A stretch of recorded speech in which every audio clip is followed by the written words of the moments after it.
โบดไปทุ่งหนวดเนาะ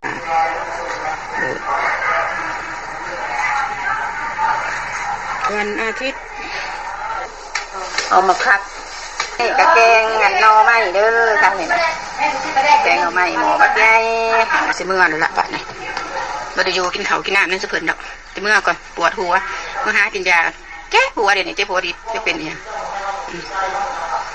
มาก่อนกินก่อนโอซิอีโฟเสร็จมากันเด้อ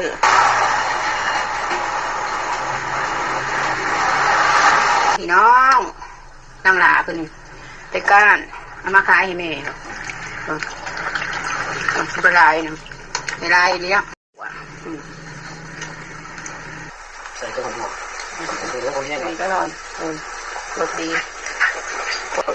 แดดกันนี่นะมือแรงตุ๊กตุ๊กเลยนะมือแรงเอาหน้านวลเด้อแม่มาชิมแน่ชิมมาให้แม่ว่าได้กินเอาหน้านวล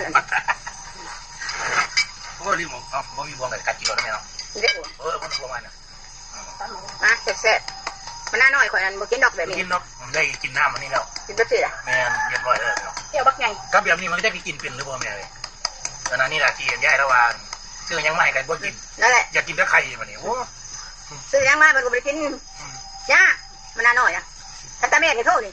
ก้อนนี่มันมักต้องเป็นตายเขาต้องใส่เมมใส่โลงใส่นั่นเอาไปเผาผีเผาเห็ดบุญแจกน้ำกลายไปก็ย่ายเดือดร้อนลูกเต่าเนี่ยมันเนี่ย